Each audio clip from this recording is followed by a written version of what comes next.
13 août 1984. Vision. Allongé sur le lit. Un état tout à fait imbécile entre le sommeil, mais un sommeil qui ne dort pas, l'inertie et la nullité, avec de temps en temps des changements de secteur où je vois les microscopiques activités. Pas je vois, parce que c'est plutôt je fais, de la conscience purement matérielle, corporelle. J'ai encore tiré des rideaux, mangé un grain de raisin, et que sais-je. Enfin, des activités idiotes ou sans sens. Quoique, la toute première fois où un changement de secteur s'est produit, j'ai vu la porte de ma chambre s'ouvrir et un mécanicien en bleu de chauffe est entré. Point d'exclamation entre parenthèses. Il avait même un air un peu chinois. Point d'exclamation entre parenthèses. Est-ce le moi bleu foncé, l'être de ma conscience purement matérielle? Je n'en sais rien. Note de bas de page. En fait, cette vision-là était très importante. Je ne sais pas si l'on peut appeler ça des visions. Est-ce qu'une radiographie est une vision? C'est une radiographie spéciale. Dans tout cela, il n'y a pas de sens. Ce sont des activités, on fait. Cela a l'air tout à fait idiot pour le mental ou la conscience dite supérieure. Mais pour ce moi bleu ou ce mécanicien chinois, cela a un sens. Ce sont des choses qui se font. Elles ne se pensent pas, elles se font. Je ne sais pas où tout cela mène, sauf au cabanon peut-être, dirait mère. Mais je continue. Le corps ou la conscience qui est là, ou l'idiotie qui est là, répète le mantra un peu comme un perroquet, et puis voilà. En fait, je m'aperçois comme tout, italique, est recouvert ou accompagné de mental quand on est en concentration active. Là, allongé, c'est la matière, ou la conscience matérielle telle qu'elle est, sans phare, qui besogne, fait ou somnole sans dormir. Un état assez idiot. Mais après tout, nous sommes en quête de la matière pure. J'ai dit somnole, mais ce n'est pas exact. À chaque moment, on ne dort. À aucun moment, on ne dort. Même quand il se produit un changement de secteur, on est toujours dans cette conscience matérielle et éveillée. Mais c'est si nul et si dépourvu de mental que c'est une sorte de léthargie éveillée. Après tout, le mécanicien, c'est celui qui conduit la machine. C'est peut-être le conducteur du corps ou le mécanicien du corps. Ce serait intéressant. C'est cette conscience de la matière qu'il faut remodeler, qui doit changer de programme ou changer de rail. 14 août 1984. Je n'ai besoin d'aucune gloire, d'aucun succès, d'aucune approbation humaine, d'aucune libération, d'aucun ciel et d'aucun mérite. Mais j'ai tellement besoin, à lettre capitale, que cette duperie de la vie, ce mensonge au fond de la vie, cette cruauté, cette mort qui singe la vie, soit changée, déracinée. Une vraie, lettre capitale, vie sur la terre, pas cette imposture. Le jour où cet homme de la Gestapo m'a mis les menottes dans le dos et s'est approché de moi tranquillement, puis m'a giflé et regiflé avec une sauvagerie incroyable, tandis que je regardais mon sang coulé sur le plancher poussiéreux. Quelque chose s'est, en lettres capitales, déchiré à jamais dans ma vie et dans mon corps.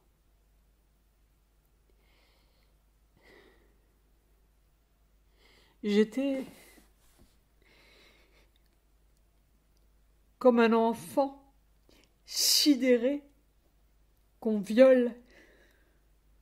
C'était tout, en lettres capitales, qui était violé et déchiré.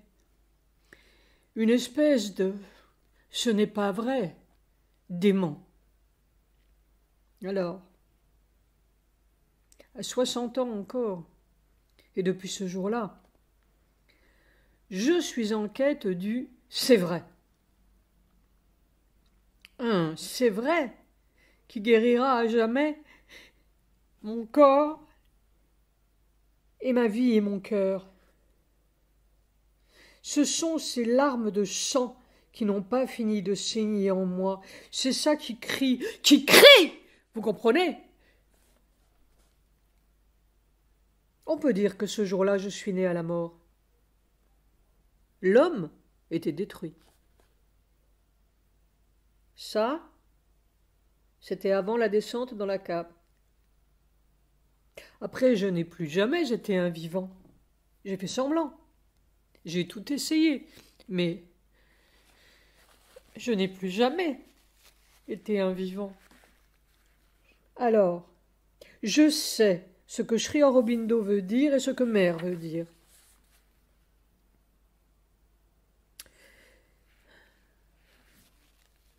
Ce matin, allongé sur mon lit, c'est tout cela qui est ressorti de mon corps. On pourrait arracher tout de ma vie, il resterait Sri Aurobindo et il resterait mère. Et puis, c'est tout. Parce que c'est ça qui vit. C'est la seule chose qui soit la vie. Tout le reste est une imposture, une prétention de vie. Je pourrais dire des choses effrayantes s'il n'y avait pas cet amour, avec un grand A. Qui peut comprendre? Sauf le suprême diable et le suprême Seigneur. On met longtemps à redécouvrir la peine enfouie. Depuis combien de vies? Et combien de fois j'ai refusé? Mais le temps de la guérison n'était pas encore venu. Parce que la guérison, avec un grand G, est seulement dans le corps et dans la matière. C'est la seule guérison. C'est le lieu de la guérison. On ne peut toucher un extrême que quand on connaît l'autre bout. Les deux vont de pair. Alors, le cercle est complet et il n'y a plus de positif et de négatif. Il y a ça. J'ai l'impression d'être dans le 13e quatuor de Beethoven. Soir, ô Seigneur, tu es là et tu m'aimes et tout est consolé. Mais il faut que le fait change. Il ne faut plus une terre comme ça. 15 août 1984. Sri Aurobindo a 112 ans. Bonne fête à la terre d'espoir. Ce matin, je me suis rassis en dépit de ce mal dans mes jambes. Il y a eu une longue concentration, 1h45, dont je ne veux rien dire.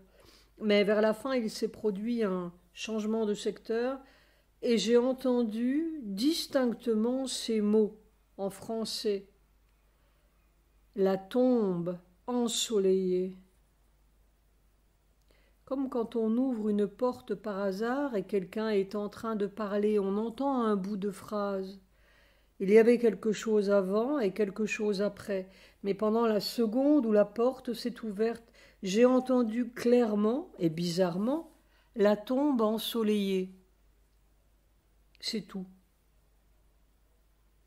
C'était peut-être moi qui parlais. C'était peut-être mon mécanicien, c'était je ne sais qui. Cela se passait de l'autre côté de ma porte, dans la salle voisine. Après-midi. On se demande comment le corps fait pour survivre à des intensités ou à des densités pareilles. C'est à la fois immobile et compact comme du saphir, avec quelquefois un peu de doré dedans ou des éclatements dorés de nébuleuses, et en même temps ça coule ou se déverse comme un Niagara solide. Je comprends pourquoi Mère parlait d'une immobilité mouvante ou d'une solidité souple. Tout est annulé là-dedans, comme, à la limite, chaque fois repoussé, de l'éclatement ou de la pulvérisation. Surtout dans le cerveau, cela reste le plus difficile. On est tout à fait par-delà le désir de vivre ou la crainte de mourir. Il n'y a pas de crainte là-dedans. C'est un phénomène qui se passe. Simplement, une sorte de sensation que c'est un phénomène dangereux ou une sorte d'impossibilité possible. Mais c'est par-delà le danger, en fait, par-delà la vie et la mort, ce qu'on appelle la vie et ce qu'on appelle mort. C'est une autre nature. Et ce qui est la sensation de danger, ce doit être, je suppose, ce qui reste de la vieille nature mortelle. Mais c'est très à l'arrière-plan et cela ne me gêne pas. Cela ne gêne pas. Je suppose que l'on remplace l'une par l'autre, lentement, lentement, atome par atome, cellule par cellule. Un jour on arrivera bien au bout. C'est peut-être la vieille tombe qui s'ensoleille. Soir. Je crois que j'ai trouvé le mot qui convient. C'est une autre nature. Ma douce a fait un curieux petit dessin ce soir, sans rien savoir. Le petit dessin se trouve page 339. Mais vraiment, toutes leurs méditations et illuminations ont l'air de vieilles galipettes de singes spirituels à côté de ça. Ils font des galipettes dans le même arbre. C'est peut-être le sommet de l'arbre, mais c'est le même arbre tout de même. Ils vont au sommet de l'arbre et ils sont libérés. De quoi? J'aime mieux les gymnastes soviétiques. Au moins, eux, ils font leur boulot proprement et en beauté. 16 août 1984. Je m'aperçois de plus en plus et je constate, mais depuis des années, que les notions de bien et de mal n'ont aucune valeur pour le nouveau monde en gestation. C'est comme en chimie. Il n'y a pas de bons réactifs et de mauvais agents, tout a une égale valeur morale pour obtenir un certain produit. Et je vois, vraiment je vois, je touche, je constate que dans ce modelage supramental, entre guillemets, c'est la même chose. Il n'y a pas de bien et de mal, mais l'interaction de deux sortes de vibrations dont le but est d'obtenir un certain élément, un troisième élément qui n'est ni le bien ni le mal. Et je vois que le troisième élément, toujours recherché, c'est l'aspiration, la soif qui naît de la friction de ces deux agents appelés bien et mal. Et cette soif cherchée ou visée par le modelage supramental, c'est toujours une soif de briser les limites connues et acceptées, limites morales, sociales, religieuses, spirituelles, scientifiques ou physiques, physiologiques, n'importe quel modèle accepté. En somme, le but visé par ce douloureux modelage, c'est toujours la sortie du bocal, par n'importe quel moyen, bien ou mal. Et c'est vrai à l'échelle des individus, des sociétés, des nations ou du monde entier. C'est ce qui se passe. Personnellement,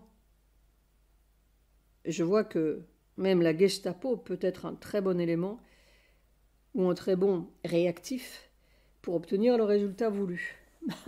Mais ce n'est pas marrant. En somme, chacun a le mal ou le pire qui l'aide le mieux à sortir de sa condition et de la condition humaine en général. Les petits saints n'ont aucune place là-dedans. Ce sont des produits neutres, sans réaction utile, encore que leur exemple, entre guillemets, puisse aider certains ou dégoûter certains suffisamment pour vouloir sortir à tout prix de ce piège fardé. Je me souviens toujours de mère. On va aussi bien au but par un diable que par un dieu, quelquefois mieux. Au bout du compte, Einstein disait « Si c'était à recommencer, je me ferais plombier ». Il était sorti de son modèle. Et peut-être qu'au bout du compte, un certain nombre de yogis et de saints hommes, s'ils sont sincères, diraient « Si c'était à recommencer, je me ferais truand ».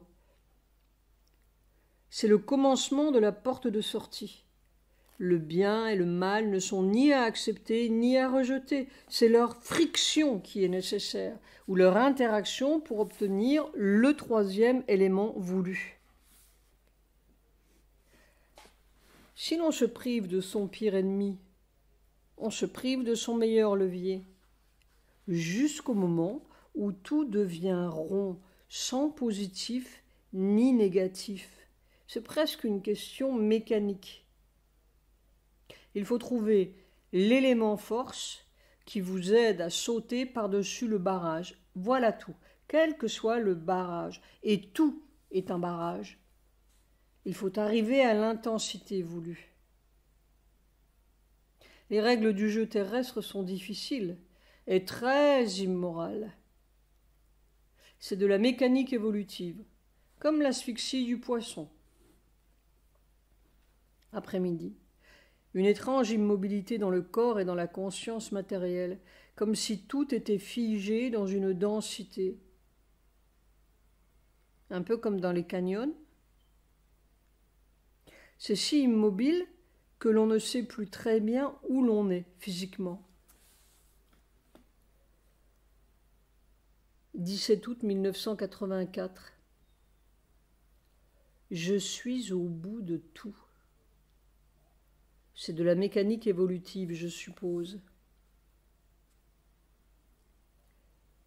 Vision, nuit, noté dans mes bouts de vision. Frédéric et moi marqués au fer rouge. J'étais sans doute à Auroville. 18 août 1984. L'existence individuelle est un grand malheur. Comme Bernard au fond de la coque de son Bagheera. Il faut sortir physiquement de cette coque. C'est le seul salut. Soyons pulvérisés de bon cœur. Soir. La mécanique évolutive, c'est d'arriver au point où l'on n'en peut plus du malheur sans choisir la tombe, la pulvérisation à l'envers. Je ne souhaite à personne le traitement. Peut-être y a-t-il des coques moins rebelles que la mienne. On dirait que c'est essentiellement une victoire sur la douleur qui a taillé ces coques diverses depuis des milliards d'années. Est-ce qu'on préférera de mourir encore? Avec la formation d'une première coque a commencé la première mort.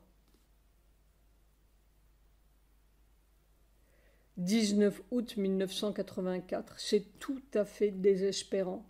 Où est le chemin? Où est le chemin?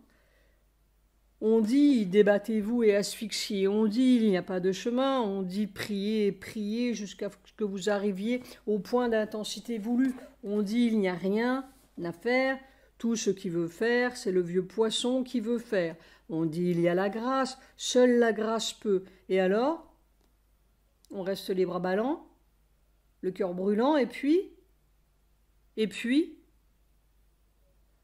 alors on dit patience, patience, et puis, alors on dit pas de révolte, mais pas d'acceptation non plus, et puis, on dit, on écrit des milliers de pages de carnet, et rien n'est fait. Rien que des mots qui recouvrent quoi? rien que des galipettes de singes. Et alors? Et alors? Alors on est au bout de tout et on est là. Alors on dit oui, il faut arriver au bout de tout, au bout du vieux poisson. On dit, on dit, et encore la grâce, et encore la patience, et encore la foi, et puis on est là, on asphyxie, on se débat, on prie et on prie. Où est le chemin? Où est le chemin? Où est la clé? Le ressort? Où est ce cri qui déchirera tout? Et on crie et on crie et on dit. Il ne faut pas crier, il ne faut pas se chagriner, il ne faut pas être jeu, il ne faut pas. Et puis. Alors on se tait. Et puis.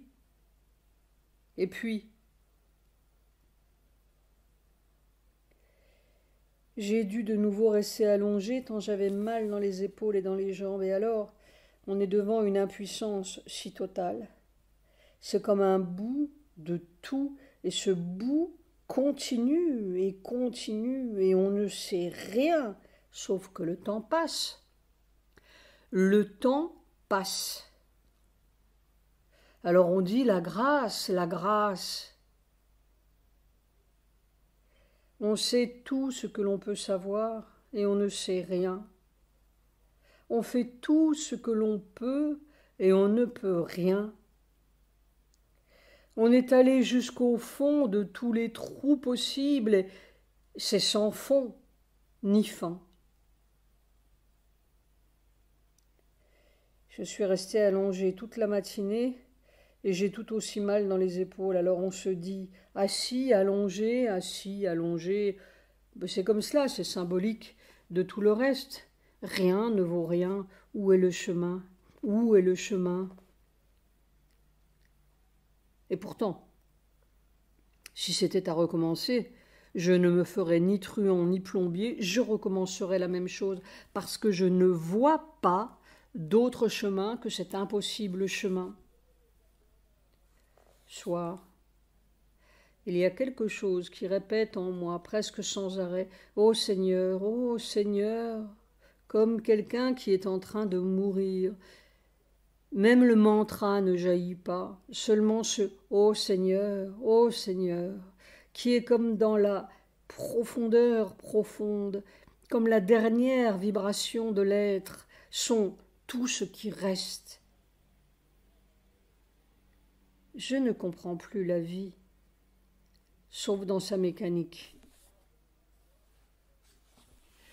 Il y a Sri Aurobindo. J'ai connu cet amour, j'ai connu ce délice. Ce doit être simplement une dernière, entre guillemets, couche à traverser. 20 août 1984, Saint-Bernard. Je me suis rassis. De nouveau ce formidable mouvement de houle maintes fois décrit, qui monte d'en bas, envahit l'être, puis semble le vider et projeter au dehors tout ce qu'il y a dedans. C'est extraordinairement mécanique. Aucun sentiment, aucune pensée là-dedans. C'est comme une rincée ultracellulaire par un formidable jet sous pression. Mais pas un maigre petit jet puissant, non, un irrésistible gonflement de houle qui balaye tout. Le corps se laisse faire, comme une éponge qu'on emplit, presse indéfiniment. C'est tout bleu. Et alors, vers la fin de l'après-midi, j'ai arrêté ou voulu arrêter le mouvement et je suis allé, comme d'habitude, me mettre debout devant la photo de Sri Aurobindo sur ma cheminée. Mais le mouvement voulait continuer et il montait du bout de mes pieds si impérieusement que je me suis retrouvé sur la pointe des pieds, malgré moi, comme si tout le corps était soulevé malgré lui par cette puissance qui montait d'en bas, je ne sais d'où, de dessous les pieds. Et je note que ce mal dans mes jambes, qui dure depuis des mois, semble avoir soudain disparu. en dépit du fait que je suis resté assis 2 heures sans bouger ce matin et 1 heure et demie cet après-midi. Ce qui voudrait dire que ce n'était pas un mal d'origine purement physique, mais une résistance dans les centres d'en bas. Et naturellement, on veut résister à pareil jet sous pression. Ça fait mal. J'ai eu mal pendant des mois. Voyons si ça continue. Mais mon mal dans les épaules reste. Soit. Je me souviens que mère disait qu'il y avait un centre sous les pieds. Je crois qu'elle disait que c'était l'inconscient, I majuscule. Si tout ce vieil être pouvait être désagrégé par ce jet, je n'y verrais pas d'inconvénient, comme dans les champs aurifères, les pans de cailloux et de boue qui dégringolent sous le jet de la pompe. On se sent vraiment lessivé. L'inconscient, c'est le point de départ de l'évolution. Les rishis disaient le roc infini. 21 août 1984. Qu'un être humain lui rende un peu de tout ce qu'elle a donné en l'attirant de la tombe.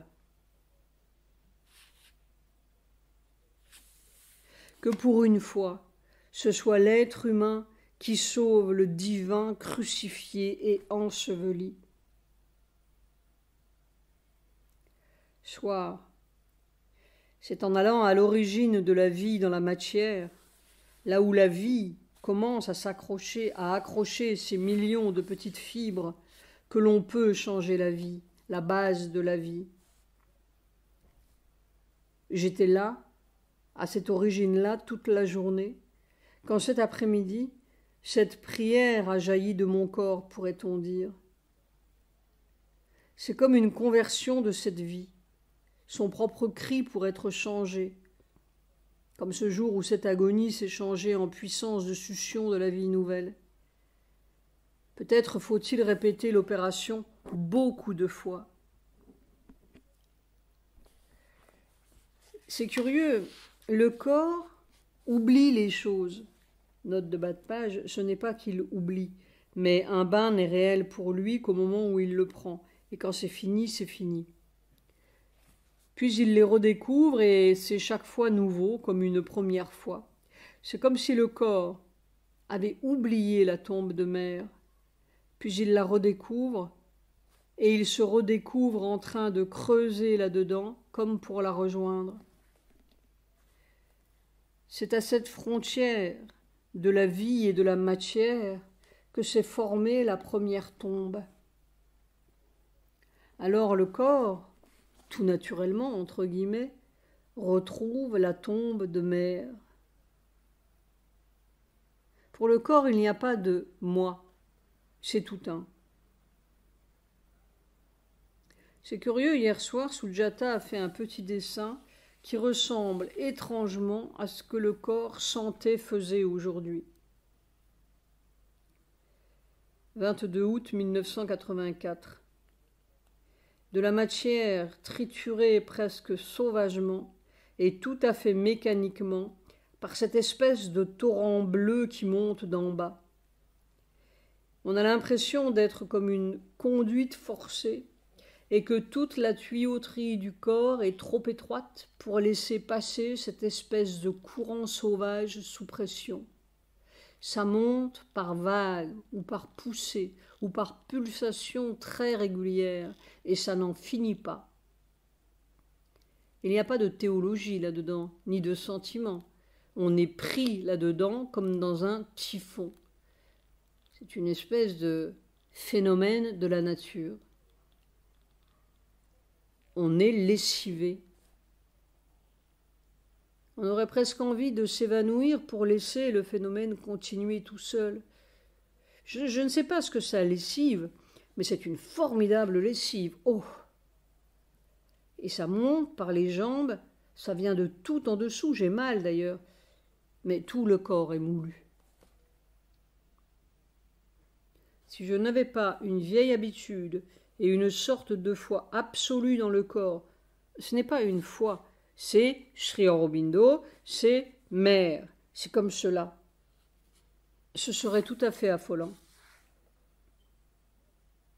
On dirait qu'il faut apprendre à disparaître physiquement pour pouvoir supporter ça. En somme, c'est le jeu physique qui doit disparaître, l'évanouissement dont le corps avait envie. Peut-être que toute l'étroitesse de la plomberie, entre guillemets, vient de ce jeu physique. Comment s'évanouir sans s'évanouir? Soir. Je me demande si le don d'invisibilité n'a pas quelque chose à voir avec la disparition de ce jeu physique. Ce serait amusant. Je n'ai jamais aimé tant dans ma vie que de passer inaperçu. Mes premières imaginations d'enfance, c'était disparu en mer. MER, en mer, mer va bien aussi. Point d'exclamation. Je ne pensais pas à mourir, non, mais pas à laisser de traces, s'en aller sans laisser de traces. Je cherchais cela à Zinder aussi, et à Cayenne. En Inde, Chaitanya avait un sens pour moi aussi. Note de bas de page. Un grand bhakta, adorateur de Krishna, qui vécut dans la région du Bengale et de l'Orissa au XVe-XVIe siècle et, selon des légendes, disparut un jour dans le sanctum du temple de Puri. Le don d'invisibilité serait plus intéressant. Mère et Sri Aurobindo, qui avaient tous les pouvoirs, n'ont jamais fait de blague pareille. Qui sait? Ce soir, Sujata a vu un Shivalingam bleu saphir, dit-elle. Elle était assise près de moi. Je ne lui ai jamais rien dit. Je ne rêve donc pas tout à fait.